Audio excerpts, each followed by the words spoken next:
Hi friends, welcome to our channel.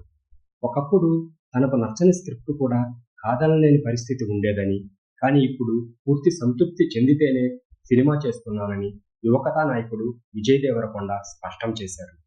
కెరీర్లో నేర్చుకున్న అనుభవాలతో స్క్రిప్ట్ల ఎంపికలో చాలా కఠినంగా వ్యవహరిస్తున్నట్లు తెలిపారు.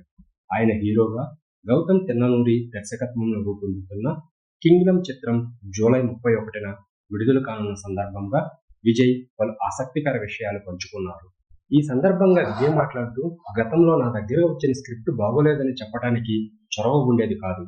అదే ఇండస్ట్రీ కుటుంబ అండ ఉన్న నా సహనటులు వెసులుబాటు ఉంటుంది. కథ నచ్చకపోతే వెంటనే చేయనని చెప్పగలను. కానీ ఇప్పుడు నేను కూడా ధైర్యంగా చెప్పగలుగుతున్నా.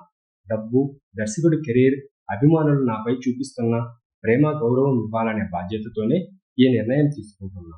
పూర్తి సంతృప్తి కలిగాకే ముందుకు వెళ్తున్నా. ఇన్నేళ్లలో నేర్చుకున్నది ఇదే అని అన్నారు. దర్శకుడు గౌతమ్ తిన్ననూరి తన వద్దకు 2 కథలతో రాగా తాను కింగ్డమ్ను ఎంచుకున్నట్లు విజయ్ తెలిపారు.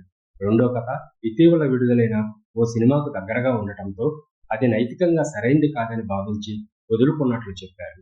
ఒకవేళ ఆ కథతో సినిమా తీసి ఉంటే తామే ముందుగా పూర్తి చేసేవాళ్ళమని, కానీ అలా చేయటం సరికాదనిపించిందని వివరించారు. ఇక టాలీవుడ్లో ఒకరికొకరు సహాయం చేసుకునే సంస్కృతి ఉందని, తన కింగ్డమ్ టీజర్కు వాయిస్ ఓవర్ ఇవ్వమని అడగగానే ఎన్టీఆర్ వెంటనే అంగీకరించారని విజయం సంతోషం వ్యక్తం చేశారు. ఇలాంటి సహకారంతోనే స్నేహబంధాలు మరింత బలపడతాయని ఆయన అభిప్రాయపడ్డారు. ఈ చిత్రంలో భాగ్యశ్రీ గోన్సే కథానాయికగా నటిస్తున్నారు.